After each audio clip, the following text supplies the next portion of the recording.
Hello, everyone, and welcome to the latest live episode of Vox Vomitus. I'm your host, Jennifer Ann Gordon, the author of Pretty Ugly, the Hotel series, and A Japanese Fox and Other Stories. Joining me today, as always, is my Vox Vomitus vixen, Allison Martine, author of The Bourbon Books, which includes Dibs Since September, Move on Melinda, and Climb the Salmon Ladder, and soon another book. Are we announcing that anytime soon? You can announce it. I probably put in a pre-order date. I don't remember what it was, but sometime this summer. Yeah. Well, there's going to be another bourbon book coming out this summer called The Ranchers Take Manhattan, which really encapsulates Allison's love of her characters and the Muppets. So we're excited about that.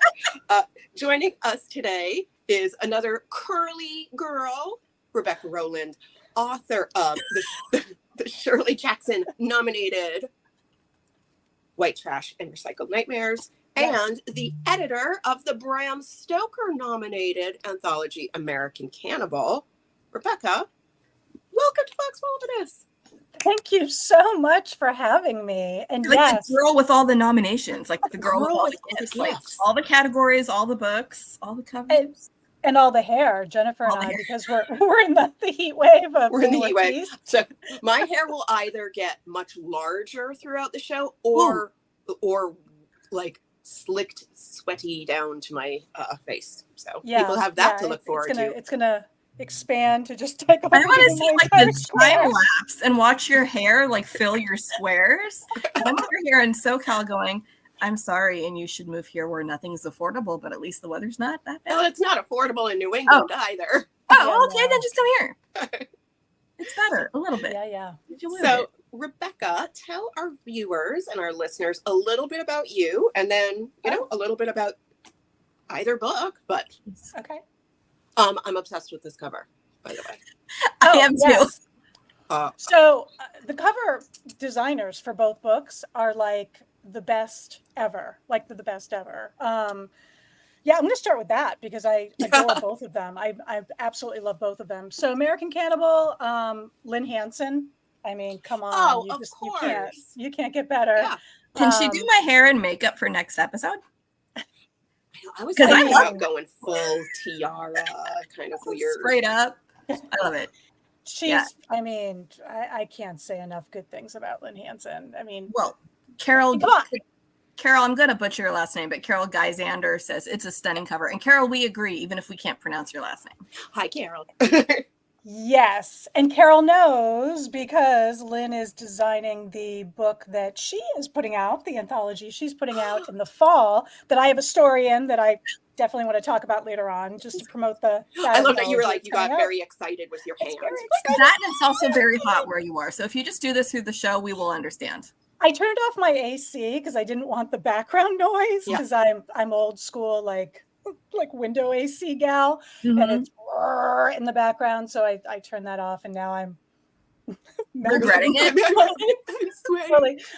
So White Trash is the cover was designed by Anthony Galatis, who's in Greece, and I adore both of their works. And they're just both super nice people to work with and creative and interesting and you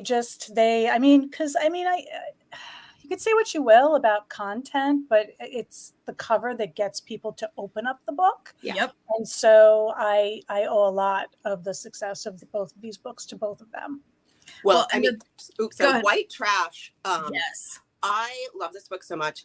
And we were at the House of Last Resort weekend, and I wanted to pick it up there because I wanted to get a signed copy, but it sold out. It did, yeah. And I was like, oh no, what a problem. Rebecca's like, I know. So sorry. Rebecca's like, I know. Gosh, I'm sorry about that for you. Well, the thing that I love about it, and I was showing my youngest kid because he loves like the back rooms and all that. Yeah, I didn't let him read any of it. His reading level's not quite there, and that's probably for the best for this one, but it's hard to show. So even when I was taking pictures, I really wanted to like zoom in on how the house is like glitching up here. And there's all these little details. This isn't the kind of cover you're like, that's nice. You really want to just sit there and stare at it. And then you see more and more creepy things like, what the hell is that? why is there a shovel? I I know, don't want to know like, why. and then you're like, oh there. my God, is that an arm coming out? Don't know. Like, Right. Like, Yeah. And what is yeah. that? Yeah. So I have a full-size gigantic, like 6-foot poster that Yes. follows me to all of my events. And so if people see that, you can really see the detail. And if you, in the poster, you can sort of see in the cover as well, in almost every window in the house, there's something creepy peeking out of it. Like all of these details, like you're saying, like he put in all of this extra stuff, almost but none like of it's in your face. Like all of it is hidden. Right. Like you just look at it, you're like, yeah, okay, it's another about a scary house. And we've all seen a lot of those covers, but this one you go, what the hell's happening with what's happening? What is that? What is, I don't want to know. And I'm obsessed with books with houses on the cover anyways. I feel like half the books I read in the past year had a cover with a house yes, on and it. you made me read them. I know I did. Yeah, no, it's true. You'll never forgive me for introducing you to Pumpkin. Not forgiven. Go on. That's How to Sell a Haunted House. So, like, again, house on the front. But this one, it's like, it looks like a normal house, not even a scary house until you start looking closer. Like, it's not trying to look ominous. It's like the ominous is more subliminal than that. It's that uncanny valley of what's not quite right here versus ominous clouds and all. I think it really represents the stories in your collection too, so perfectly. So talk about this book, because I loved it so much. Like Allison and I were texting, and I'm just like, where are you in it? I know, like, how many stories do you have left? Yes. Like, oh my God. Because I started first, and then you surpassed me. Yeah, but I have this thing, like, I love short stories. I'm terrible at writing them, but I love them. But I don't like binging them when I know I'm going to need to remember them separately. So it's like read one, walk away, do something else, and then come back. So there's like that mental space. But it was really hard to not do that. You're like, I need to read the next one. But like, no, because I need to let that one sit and then separate and have like a little protective shell in my head. Pretend my brain works that way. Like, just pretend there's a little protective shell around it. And I feel like you just went through and are like, what are all the ways humanity is awful to each other? And let's write a story about all of them. Because that's what this was. I mean, that is a motif in my work. I mean, I guess I have really no faith in people in general. Monsters are fine. Yeah. Real people, not so much. Yeah. It's 20 stories of cosmic creature and quiet horror. There's some feminist horror in there. There's some queer horror in there. Yay! There's a little bit of splatter, but not a whole lot, because that's just not my jam. And jam. It's not my jam. Sorry, when you say splatter and then jam, that's just where my brain goes. Like, gather all the splatter, and now it's a jar of jam. Gross. Gotta keep that imagery going, man. And a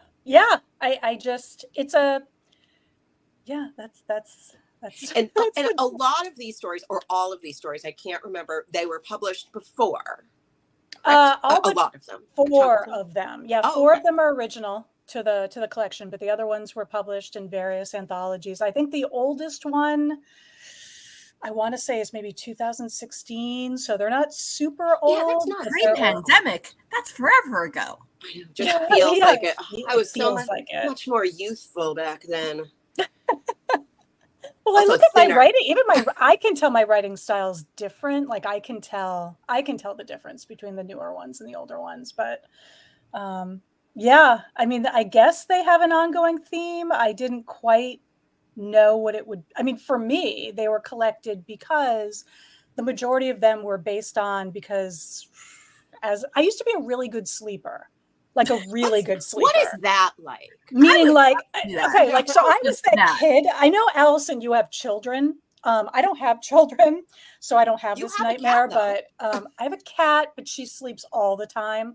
I was the child that, like, when you said, like, oh, it's time for bed, I'd be like, see you later, bye, everyone. And I'd be like, I'm going to bed. I would be very excited, slept through the night.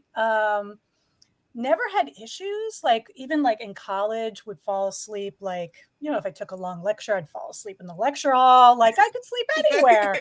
And now now not so much. I think in like the last 10, 15 years, I've just developed like severe insomnia issues and started having some nightmares. And so I thought, well, I'm just going to use this. And every time I woke up, and I started making notes, right? And sometimes it was just a scene that I remembered, and then I put it aside, and then it would go weeks, months, even sometimes a whole year later. And I thought of something else that I could link it to, and then it became the story. And so that's why it's Recycled Nightmares. I love that. Oh, I love that. I was going to ask about the name because mine are like just strange stuff. And I go, well, that doesn't even make sense. I wouldn't even be able to pull stuff to pull even a scene. But I love that you're able to take, like, here's my trauma, and this is what's keeping me up at night, and here it is. Yeah. That's why I was awake at 3 a.m. Right. And now I'm sharing it with you. Like, all of you can enjoy this my is terror. everything that makes me not sleep ever. Enjoy. And Candace Nola says hello, and Ronald Malfi is saying such a fantastic collection, and gives you a heart. Oh, well, he did give me the cover blurb, so that was. I did notice that. I'm like, oh, very kind of him. He was actually one of the first people to read the entire collection. So, yeah. So yeah, that's sort of the ongoing theme. Also, I you know how it is. I mean, you guys are writers, so you know that sometimes you just can't see the forest for the trees. I didn't really see sort of an ongoing motif in the work until Mary San Giovanni, who wrote the foreword, read it, and she was like, "This is what I see." And she wrote this phenomenal to the point where she sent it. I was in tears. I am still so grateful to this day. And she kind of fleshed it out for me a little bit, because it's always amazing to have, and it usually happens with another writer when they read your work and they're like, "Oh, I loved the symbolism of," and you're like, "I know I did that. I know I was doing that. I'm Good like, for me." Or they'll be like, "Oh, I love the parallels between this and blah blah blah." And and I'm like, huh. Yeah. No, for sure. Yeah, for sure. I'm super smart. You are, but it's like working at that subconscious level that your working brain that sees everything, it can't put words in it, but someone else can see that and say, "Here's what you did." And you're like, "Yeah, I did." And I think it happens a lot with collections, because I think as you're like cobbling things together as an author, you're like, "Do these even gel? Like, what is this? I guess, I don't know." And then like, I think our subconscious has to know what we're doing. I hope it does. Yeah. Well, and like you said, there was the feminist themes are strong here, like the wronged woman. There's so many of them that come back to that, but each play it out in a different way. So a couple times I was like, "Oh, but didn't we see this? Oh, no, we didn't. This is different. Oh, this is going to play out." I thought a lot of them also had the subtext of like, just dudes suck. Yes. I mean, I wasn't not all dudes. Feminist does not suck. No, and I am not a man hater at all. I mean, even though I do write some feminist fiction, I am not a man hater at all. I think that there are just as many terrible women out there as there are terrible and you wrote men. about some of them. They're in here too, right? And also exactly. Children. And children, right? I like those children though. Maybe not all of them. Like, maybe not that one. That one can stay. That one. Yeah. There was one in particular that seemed real sweet until she just was not. Oh, Lizzie, my niece. Yeah, my niece. My niece. She's like my niece child. No. Yeah. Like, note to self: do not watch my sister's children. It's fine. It's totally fine. But no, no. When I wrote that story, my sister's niece was that age. She was that age. She is not. She's a teenager now. She's and she was never like that. She was never evil. She was never a different kind of monster, is what I'm hearing. Never. But I do remember sort of when you, and again, not having children, having that experience of having her, stay with me for the weekends and things. It's so different to see the world through their eyes and be able to kind of experience how they see things for the first time.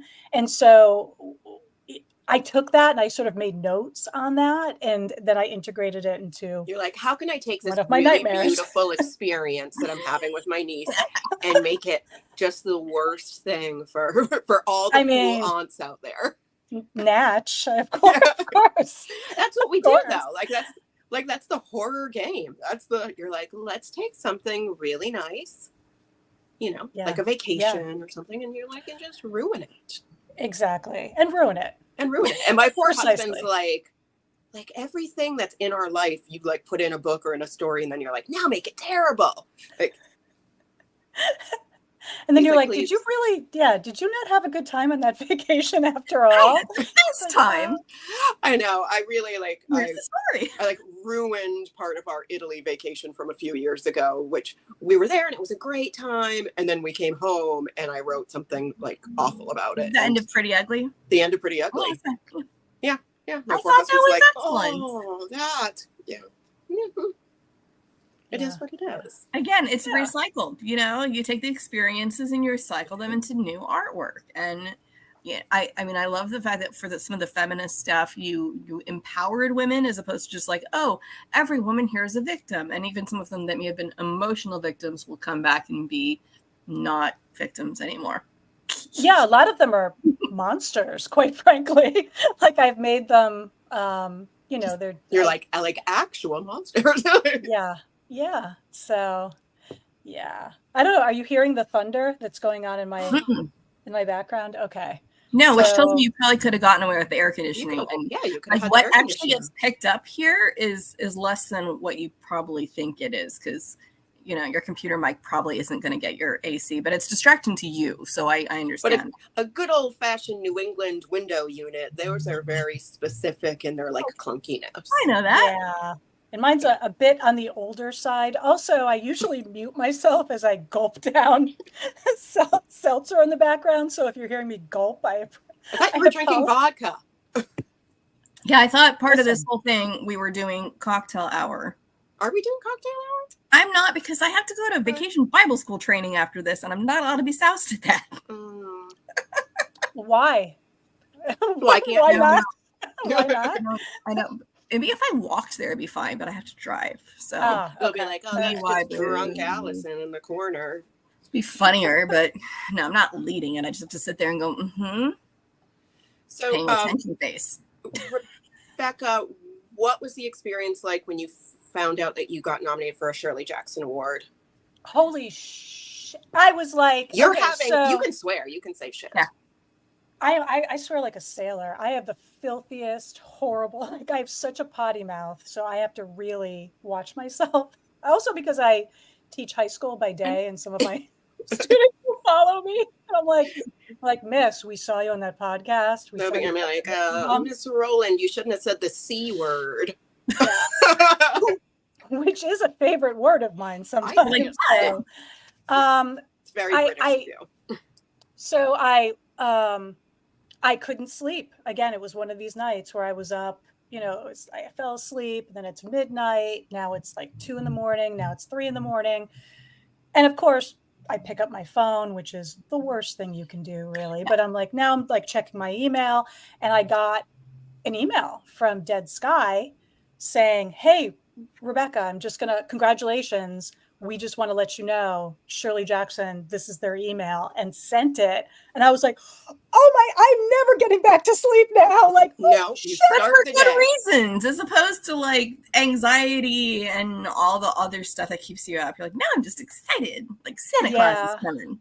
I mean, this was, it wasn't, it wasn't something I expected. I mean, the short story writers that I look up to, like Paula Ashe and Keith Rawson and Joyce Carol Oates and Stephen King and all of them who have been nominated and or won, right? This Shirley Jackson, this specific award, for me to be nominated in that same category I'm just gobsmacked. It's and coming hot off the Bram Stoker nomination too. That's just got to be. Yeah, and watching Jordan Peele not show up to collect his award. I had such FOMO about not being at the Stokers. I was up watching it live on YouTube, and I'm just like, come on, Rebecca. But I'm like, it was the very competitive category. Oh, I did not expect. In fact, I didn't. I'm sitting at my table. Did you vote for yourself? I did. I'm telling you right Good. now, I voted for myself. Yeah. But I think if I hadn't voted for myself, I mean, it really was a very competitive cast. I mean, I remember when Shakespeare Unleashed came out, and I read it immediately. James Aquiloni is a phenomenal curator, and the stories and the writing in that book's particular fantastic anthology. too. So everybody, Holy Shakespeare cow. Unleashed. Oh gosh. Phenomenal. But so when they're reading, and I thought, and they say to you over and over again, write a speech, even if you don't think you're going to win. And I'm like, I'm not going to write a speech. I know that I'm not going to, I mean, just the nomination, I'm really excited about. Yes. Like, I can take that forever. I'm really happy about that. But I didn't write a speech. And then I didn't find out until that day the reason why they tell you. So I happened to be just in a group talking with someone, and Lee Murray was there, who's won, I don't even know, countless number of Bram Stoker Awards. And she said, the reason why they tell you have to write the speech. And I said, no. And she said, it's so you don't get up there and just cry because they're afraid. That's what people will do if they don't have something prepared. There is no crying on the Even with a speech, I would still be crying. Yeah, I don't see how that would prevent you from crying. I almost cried when I won the Literary Nasty for Best Short Story. And I was glad that you brought that up too. Congratulations. Picture of that now. Is that in the room with you? Can you show it to us? It's not in the room with me. It's on my bookshelf. It should be everywhere with you, Jennifer. I almost just wear it like a necklace. I almost brought it to be like, so I like. It should be welded to your skin. Full-blown Leo and make this about me. Yes, we have to talk about that. But I can say that my biggest disappointment for the Stoker Awards was that Jordan Peele wasn't there, because I wanted to meet him. Yeah. So yeah, like if you're gonna lose, you gotta lose to Jordan Peele. And that's fair. And I know someone who has a story in there, and I talked to him about that, and I'm like, it's like there's no way you can get Jordan Peele to come and talk to us, and he's like, Jordan Peele doesn't talk to me, so it's not that's gonna happen. But yeah, we can dream. It's fine. Yeah. So maybe he'll show up to the Shirley Jackson Awards. Probably not. But yeah. So that, American Cannibal. Yeah, you are going to the Shirley Jackson Awards, yes. When do those get announced? When is that? I lose track of all this. If just happened. July 13th. It's like the second weekend. It's in Boston, so it's nice. I don't have to pay for plane fare and go into Hawk because of going to San Diego. That was a trip. But Boston is right across the state, so. Yeah. It's going to be awesome. I have a good feeling about this one. I'm just, again. You act like you rigged the award. You're like, I have a good feeling about this one. I rigged it. Yeah. You did stuff the ballot box. Yeah. They give you. So as a nominee, actually the nominee plaque is, I think, better than the statuette if you win. So I kind of just I like this. Yeah, okay. No, well, it's shaped. I don't know why. I guess for those of you that are watching this visual. What are you doing? What's happening? It's a stone. Okay. It's this big. Because of Shirley Jackson's The Lottery, and so it's a rock.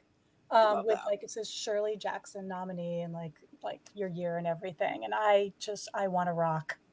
I just want the rock. So what's the award look like? It is not a rock? It's not. It's like this metal looking thing. It's fine, Shirley Jackson people. You're like, how is complaining about the award we haven't even given her yet. But the rock is the rock is very cool. Genius. The rock's the cool thing. Well, and it's nice that they have something special for it that all the nominees get. So everyone gets the rock if they get nominated. And you're like, the other thing that's nice too, but we get a rock. Right. And there are going to be some really neat people there. Like Jeffrey Ford is going to be there. Ellen Datlow goes every year. So it'll just be neat to be able to see. I've never met Jeffrey Ford in person. He was in American Cannibal. And so I've conversed with him, electronically, but I've never met him in person. So I'm very excited to be able to say hello in person. Awesome.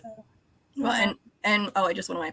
And Brian says, so I don't know how to pronounce it. I won't stamp. It says, Brian Dieter says, Kim says hello and she's loving white trash and recycled nightmares. So we'll have to ask if Kim was on, how far she's gotten, which story has disturbed her the most yet. Because sure, Jen and I could go back and forth about which one was the most disturbing. Because some of I was more cheering on than actually disturbed, and others I'm like, well, that was just fucked up. I was very disturbed by Wendigo. Oh. More so than I thought I was going to be. Yeah. And I can't say there was just like a moment that I found very, very chilling towards the end that I was like, so I can't obviously even talk about what that is, but I was like, and nope. Yeah. No, and thank you. that is from one of my earliest nightmares. It's I think that actually might be the oldest story in the book, that or The Thickening. Does it say somewhere when each one originally came out? Would I find that somewhere? Because I don't know if it said that. Where they appeared is on the copyright page. So you can okay. So I'd have to go through and go, this was here, that would go there. Okay. Yep. Yeah, the Wendigo story. It for a long time, I can remember being a kid, and I'm sure a lot of people did this. So my light switch was on one side of the room and my bed was on the other. And so you have to play that game where you shut off the light and then run and leap into bed so that what's under the bed doesn't grab your ankles, right, and pull you under. So yeah, that's I think something that just never left. Like even now I'm like, I'm getting uncomfortable. Like now tonight there will be something like, under the bed. I'm thinking about that right now. That's not a good idea. I still sleep with a nightlight. I won't lie. Yeah. Well, you're welcome. Yeah. For that reminder. So thanks for that. What are you working on now? A million more short stories? I do. I have a short story that's due not until September, but I'm so type A that I'll have it done in the next month. And I feel like I'm about to give you an anxiety attack. I have a story due July 1st, and I started it yesterday. No. It gives me a panic attack. I'm like, why do I do this to myself? See, yeah, you and I are polar opposites, because as soon as I have an invite, I'm like, okay, how long do you want it? Okay, it's not due for 6 months. You'll have it next week. I just can't have it. And also my brain starts working ideas and I want to sort of get them out, And I'm like, my ideas have to like boil around in my head until I can't keep them in anymore. Totally get that. I totally get that. And I should probably do that. Yes. No, I should probably do that, because I do think of sometimes later I'll submit a story and I'll think, you know what, I should have included, XYZ or whatever. But I have that due. I'm starting a new novel. I have 2 books that are out for consideration that I can't talk about. Are we all in like the two books on Sub Club? Allison, you have 2 books out. On Sub. I have 2 books on Sub. Rebecca, we're like the Hocus Pocus witches. Like, some good symmetry that just happened. We do. Well, and Carol wants to say she's writing the story due Friday. Carol, don't tell us this. It's due Friday? This Friday? The day after Carol. Tomorrow, Friday? I hope that when you say writing, you're finishing up the final touches and proofreading it one more time before it goes. I don't want to know. Bye, Carol. And Carol knows. So when Carol invited me to the anthology that is coming out in the fall that I'm so excited about, when she invited me, I was like, oh, okay. And she's like, yeah, we don't need it until like the end of June. And Rebecca's like, here's your story. Check your inbox. It's already there. It's already done. I sent it to her and Rachel Brune, who's co-editing it, like the next week. I'm like, I know that this isn't due until but you're just getting it from me.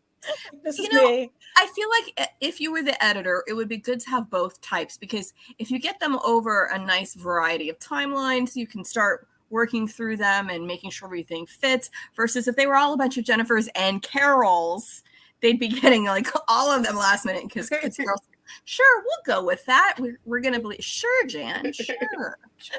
Exactly right. That's exactly right. But do you usually balance going back and forth between the short stories and the novels, or do the short stories just show up when either they're asked for or the mental stuff comes back out and it's like, recycle me now?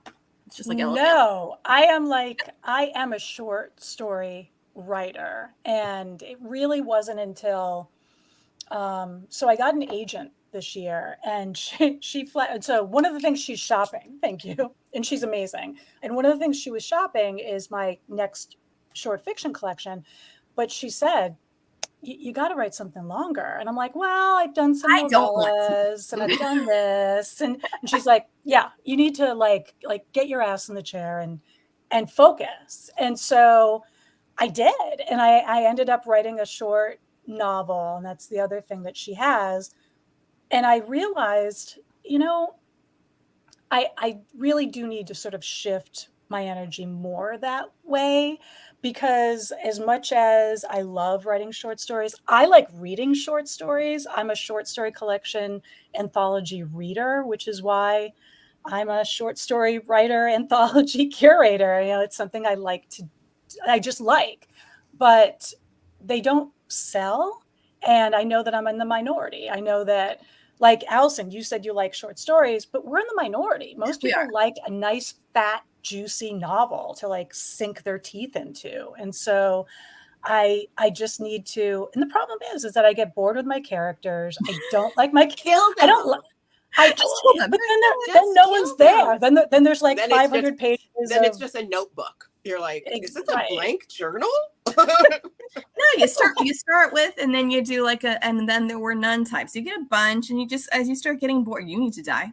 Get that one out. You can die. And then that one goes. And, I don't kill too many characters. So that's a harder thing because I'm stuck with them mostly the entire time.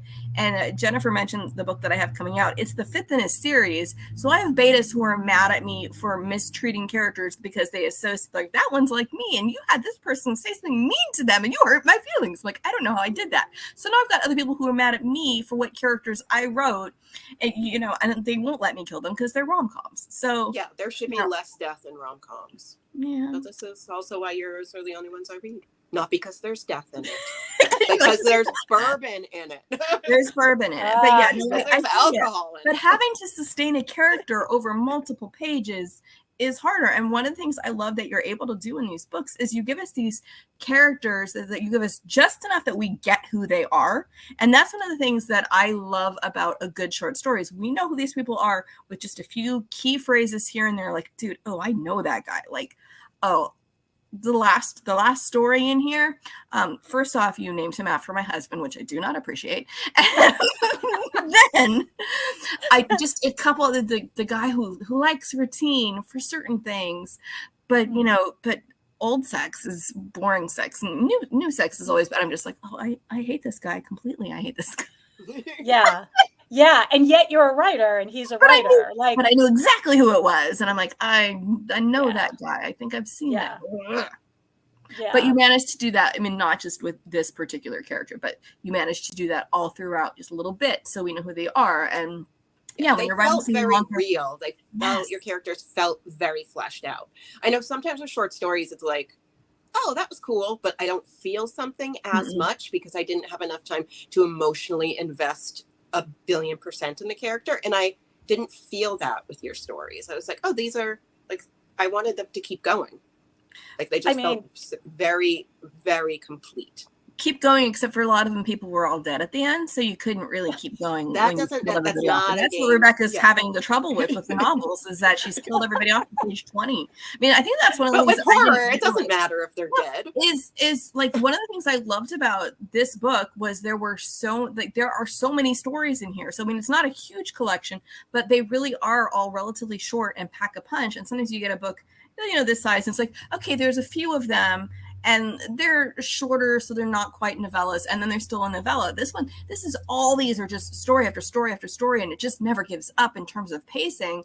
Whereas a lot of like the longer ones, it'll have a novella somewhere in there that's like, well, that padded the pages because we had build up for that one.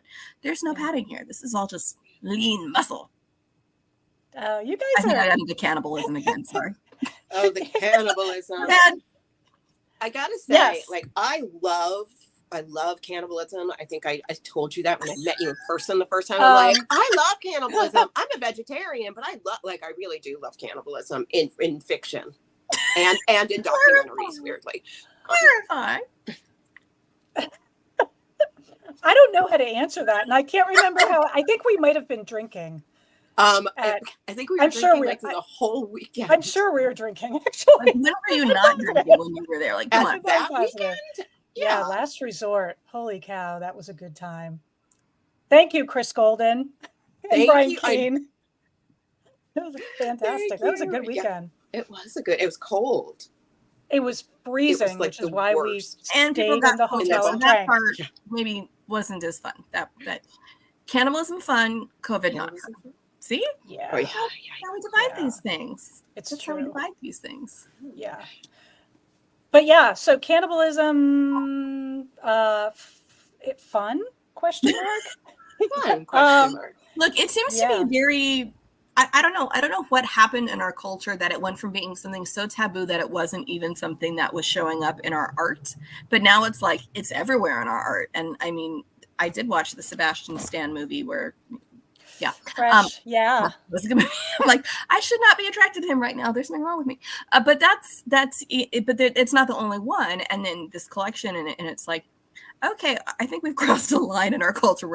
We're just going for it now, and it's fine. Soylent Green is definitely people. I mean, but I can say that, and people have one of the nicest compliments I think I've gotten about American Cannibal is that people, think of the concept and they're like, oh, it's just going to be like every story is just going to be like, oh, Bob meets Jane, and then Jane eats Bob, and then the end. Like that's like a little cartoon. And Jane Jane eats. It couldn't be. Yeah, it couldn't be further from the truth. I mean, each one of these writers took it in such a different direction, used a completely different voice, a completely different style. They're real, even though these authors, this was an invite only anthology. And I invited these people because of the type of horror they write, because I wanted a real range. I wanted the quiet horror. I wanted the splatter. I wanted the comedy. I wanted the feminist. I wanted the erotic horror, and all of it's there. None of it is really gratuitous. You don't really have that kind of cookie cutter cannibalism story. They're all very, very different. Cannibal cookies. I know. That's right. What kind of cookies are those? I mean. Sorry, my kids have seen the YouTube video about our M&M's cannibals like so many times, and that's their favorite. Like, what is wrong with you, children? They are. And then there was this whole Green Giant series of commercials a couple of years ago that I found very disturbing because it was like I don't think I saw Green Giant. It was everyone from that particular brand of food. I don't know who puts out Green Giant. It might be, I don't know. I think it's Green Giant. Is it okay? So it was everyone sort of in that conglomerate. Is someone going to say what it is? Oh. No. Janice is just still laughing at the cannibal cookies. And they're all sitting around and having a board meeting about how to like promote themselves a little bit more. And I thought, some of you are the ones that are being eaten. This is very meta, and it's making me very uncomfortable. I'm getting anxious. It's the same thing where they realize the same series also talking about how the lead goldfish is trying to lure the other goldfish. So he's like this horrible, sadistic goldfish cracker. It's like he's a goldfish cracker. I don't think he has a brain in there. He's the Jeffrey Dahmer of the goldfish kind of, but he's not eating them. He's leading everybody else to their dooms. Like it doesn't show this one cracker eating the other crackers. I don't know.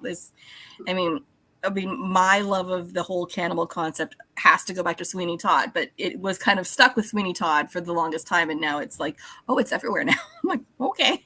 It really is. I don't know. It just became this wave of cannibalism. This wave of cannibalism. I think I told you, I was like, I would rather eat a person than an animal. Like if I had to. And I have to, I'm a vegetarian as well. And so I have given this some thought. I can tell you that I would be choosy about who I ate. Right. because I don't, I mean, I want to make sure that they're, Grass-fed. right, that they're free range people, I, The ethics and- of cannibalism. Go with it, Rebecca. yeah, no Botox. I don't want any Botox. Yeah, No. like you don't want Killers. anything that's gonna like try to like give you cancer. And like I always think I'm like, Right. if I had to eat my husband or my dog, I mean, There's no meat on Roman's Tubby. probably watching this.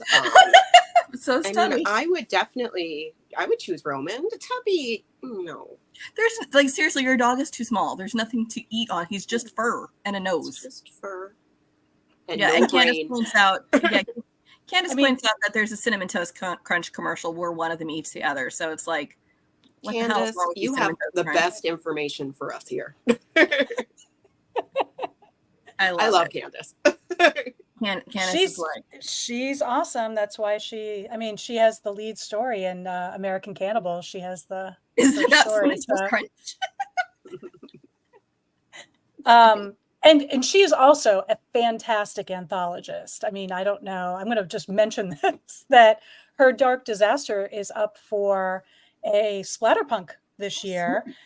She won the Splatterpunk last year for anthology. She won it the year before for anthology. So, and she's also hell of just a writer. And here's hell of a writer, now, hell of an editor.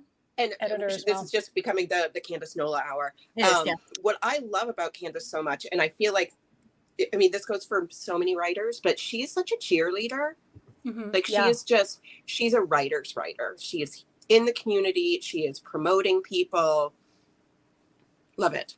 Yes, absolutely. Absolutely. And she doesn't engage in the drama, like I know that sometimes our community kind of has that like No. drama, very high schooly. Like she's just like, I'm not doing that. Like she's very, very professional, and is very accepting of all different, types of writers and people. So she's a lovely person and a fantastic writer and a fantastic editor. So I have nothing bad to say about Candace. And Candace is like, it's supposed to be Rebecca's time. Well, yes, Candace, but she's including you because, you're part of the anthology that she's talking about. And apparently you're amazing. So in there. And it's not about Cinnamon Toast Crunch. I'm really confused here, but that's all right. I mean, I made it about me earlier. Well, you didn't wear your literary nasty, which that you got for Japanese box. And I don't remember there being cannibalism in that one or Cinnamon Toast Crunch. Were there cookies? No, just Werewolves. No, that was a different story. Hmm. That was different. No, but in the whole collection, there's Yeah. werewolves. But Yeah. But can you tell us anything Oh my about the books that are currently on sub? I'm assuming can at least clarify that they are horror, or are we not allowed to talk about genre either? Or where would they are? Yeah, I don't like. So I did dip my toe in another genre. It was pre-pandemic, and no one remembers that. Yeah, I have to even really think back. Yeah, I thought, I can write erotica. That seems like it would be a piece of cake. It is not I feel like a that piece would of be cake. so hard to do. Why would It you is. do that to yourself? Way harder than writing horror. It is so easy to torture people and to talk about the evils of society. It is so much more difficult to write about really like graphic sex and not And have it be pleasant. and also For have it people. not come out weird. Like I don't know what Like, I oh no, just- what if people think this is what I'm into? Am I Well, that's into what this? I did get things published, but it took a while and it wasn't something that brought me joy. Not that, writing about people being tortured brings me, well, I guess it sort of does. Way more joy than the other kind of torture. And there's the crossover, but when it is crossover, you're like, this isn't supposed to go this way for anybody involved in this. Right. There are some writers that can pull it off. Like V. Castro writes erotic horror like nobody's business. And I've seen people try to do it the way she does it and they just can't pull it off. I certainly could not pull it off.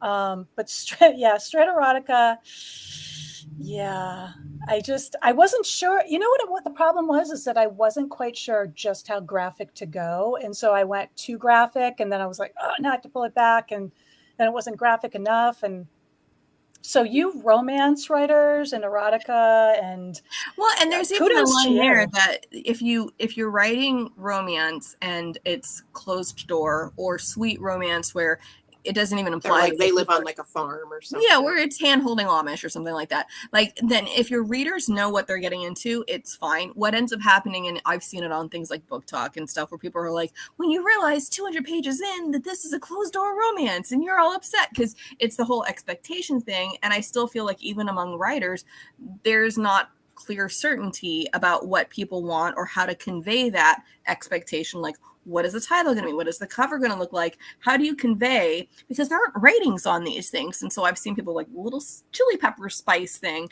And I know for mine, my first one was closed door, and each one has a little bit more on the page. And I know some people were like, yay, more. And other people were like, oh no, more. And you can't please everybody. So that whole question you were saying about how graphic and pulling it back, like I asked my betas, did anything here make you uncomfortable? I had a scene that was set in a certain location, and all of them are like, Allison, no. And I'm like, well, I wouldn't actually do that. And they're like, but it's in their own head that something icky would happen. So they're like, don't do that. So I moved it. And that's why you have betas to tell you that would give you an STI. Don't do that. That's yucky. Like, because then it takes them out of the romance part of it. But erotic is a little different because it's like the expectation is very much so different versus romance, where there could be some of that, but it's not the emphasis. And when it's erotica, it's like, that's what we came for. No, Literally. and I actually, I think that, but I think that the same holds true for horror, because I do know that they're looking, if you look at the reviews on Goodreads of various books, like because if I read something and I really enjoy it, I do try to, throw at least a star rating on Goodreads. And so then I'll peruse and see like, what are people saying about this book? And I always see that it really runs the gamut, because if it's a splatterpunk, people are like, this was disgusting. It was so graphic. And it's like, it's a splatterpunk. It's a splatterpunk. That's what we were. I know, like the people who are shocked by like extreme horror, and they're like, it was just so violent. And I'm like, yes. But I get more worried about the people who try to bring down literary horror, quiet horror, psychological horror. Oh, have you been reading my reviews? The ones that say this isn't horror just because there's a ghost in it. I'm like, no, that's not why it's horror. It's all the other things. But okay. Right. Because I do get more when people say, well, this didn't scare me. It didn't keep me up at night. I'm like, well, sometimes horror is just supposed to unnerve you. It's supposed to make you uncomfortable. That's what the genre is. Kind of like erotica is supposed to get you, excited, aroused, like not necessarily running out to a bar and jumping at a stranger. Right. So so it's tough. I think that jumping genres, people that can write in both genres, I take off my hat to you, because I think that while we don't want to get too comfortable, and I think that we should keep experimenting in the type of writing that we do, it's very difficult to write in two very, very different I don't recommend areas. it. And I do it.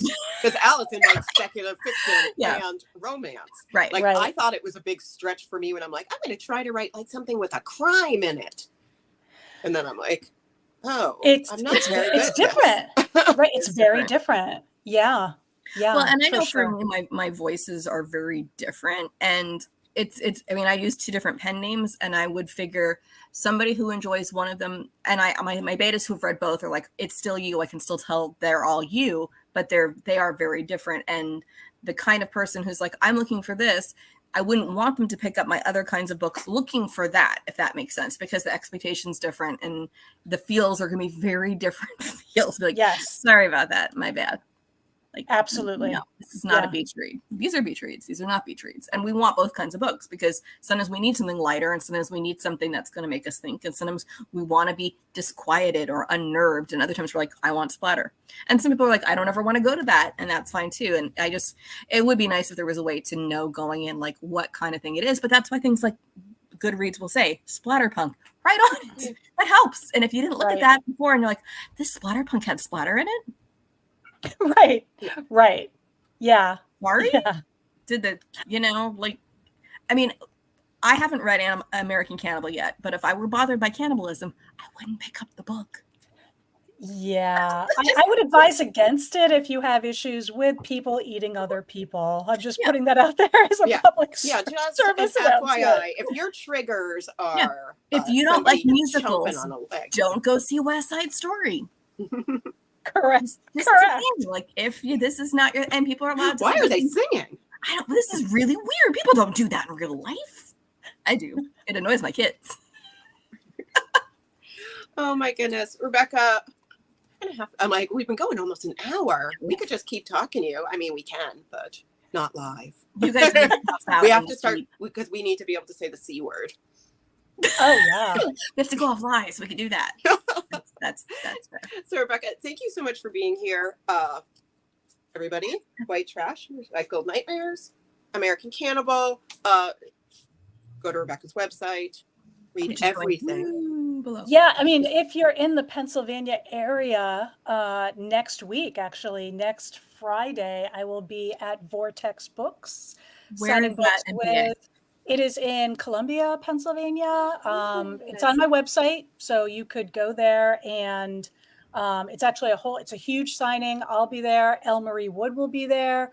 Ronald Malfi will be there. There's like 4 or 5 other writers that will be there. And Brian Keene will be there because it's his bookstore. Obviously. I'm like, but Brian's not going to be there. He's going to take the day off. He's like, hi guys. Yeah, he's just going to leave us the keys. And I feel like he would not trust Malfi. He's like, what did he do to my bookstore? Yeah. And after that, I will also be at Texas AuthorCon in Dallas at the end of July. So you're everywhere. That's is that why you're not going to Nikon? Yeah, I have too many things back to back. In the fall, I'm booked every weekend. So for good reasons though. Yeah. So I like those. So please come by and say hello. That is awesome. And everybody, you can find that information on Rebecca's website. Scrolling down at the bottom. RowlandBooks.com. Pretty soon, Allison, it's going to be our 4-year Voxiversary. I know. Which means it's time to think about our Voxies.